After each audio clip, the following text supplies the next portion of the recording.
Today, we're diving into a classic fairy tale, The Seven Sisters. It's an incredible story that weaves together deep love, some really bitter jealousy, and ultimately, the amazing power of forgiveness. Let's get into what makes this story stick with you. Right from the start, the story hits you with this beautiful, poetic line. It really sets the tone, you know? It's talking about a love so powerful it could light up a whole world. But as we'll see, that same intense love is what will first tear a family apart before it can ever hope to bring them back together. Okay, so let's set the scene. Our story starts in what seems like a perfect little village. We've got a farmer, his wife, and their 6 daughters all living a pretty happy life. But right under the surface, a new arrival is about to plant the seeds of some serious jealousy. And then, everything changes. A 7th daughter, Hafsa, is born. And her parents, well, they are just instantly smitten. But all of this focused love and attention has a side effect they didn't see coming. It casts a huge shadow over her 6 older sisters. And that's where the resentment really begins to grow. And here you can really see the split, can't you? On one side, you have little Hafsa, who's just showered with affection. But on the other, you have her sisters, who are starting to feel completely invisible, like they've been replaced. This isn't just normal sibling rivalry either. It's something much darker festering in the background. You can really feel their pain in this quote. This is the sound of kids who feel totally left behind, who truly believe that their place in their parents' hearts has just been stolen. And that feeling, it's about to push them to do something absolutely unthinkable. So this jealousy, it doesn't just fade away. Oh no, it gets deeper, it twists, and it turns into a cold, calculated conspiracy. The sisters are headed down a very, very dark path. In their minds, the answer to their problem is terrifyingly simple. If they want their parents' love back, they have to get rid of the obstacle. So they come up with a plan to get rid of their 5-year-old sister, Hafsa, for good. And their plan? Wow. It's chilling because of how simple and cruel it is. They're going to trick her into going to a deep well, far away from home, push her in, and then come back with a lie to cover their tracks. So one morning, they put this horrible plan into motion. They use the very thing Hafsa wants most, their affection, to convince her to sneak out with them on a trip to the mountains. This is the one place their mother had explicitly told her never to go. When they get to the well, the betrayal is just swift and brutal. One hard push from her sister, Amna, and little Hafsa plunges into the darkness, her trust completely shattered in a single moment. They get back home and deliver their lie. A lion ate her! And those words just break their father.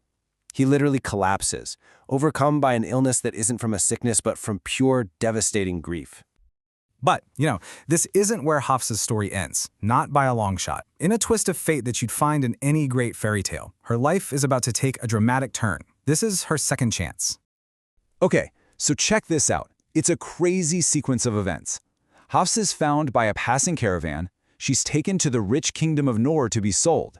And it's there, in the middle of a market, that she's spotted by the kingdom's sad, childless queen. The queen is just captivated by her and adopts her on the spot. And just like that, with these few words, Hafsa, the girl left for dead, is reborn. She gets a new name, a new family, and a whole new life as Princess Noor. All right, so let's fast forward a bit. Years go by, and the two very different paths of this family play out. Princess Noor is thriving, while her sisters are just struggling. And now, a massive drought is about to force their two worlds to collide all over again. I mean, look at the difference 11 years makes. Princess Noor is now 16, and she's adored by everyone for her kindness. Meanwhile, back in the village, her sisters are 19, stuck working on a failing farm, with their lives just defined by their father's endless sadness. One night, the queen has a terrifying dream, and Princess Noor, who has grown incredibly wise, realizes it's a prophecy about a coming drought. She convinces the king to have the entire kingdom save its wheat, storing it all in the palace storehouses. And you can see the result of her smart thinking right here. The kingdom of Noor, totally prepared, with plenty of food. But her old village, and so many others, were caught completely off guard. Their crops dried up, and people began to starve. Well, this drought forces the sisters to make a move. They're desperate, they're starving, and they hear rumors about a kingdom that has food to spare. They don't know it, but they're about to journey straight to the sister they betrayed all those years ago. And so one day, 6 desperate, starving young women arrive at the palace in the Kingdom of Noor, begging for grain. Any guesses who they might be? Imagine this scene. Princess Noor walks into the hall to meet the people asking for help, and she just freezes. She sees their faces, and in a flash, 11 years of pain and separation just melt away. She knows exactly who they are. And you know what? They recognize her too. The second they see the princess they once knew as Hafsa, the guilt and the shame just come crashing down. Amna runs to her, crying, finally saying the words that have been buried for over a decade. And what happens next is just amazing. In an act of incredible grace, Princess Noor forgives them, completely. She goes back to her village, not as a princess, but as Hafsa. The sight of his long-lost daughter breathes life back into her sick father, the sisters apologize to him, and the family is finally whole again. This story really leaves you thinking, doesn't it?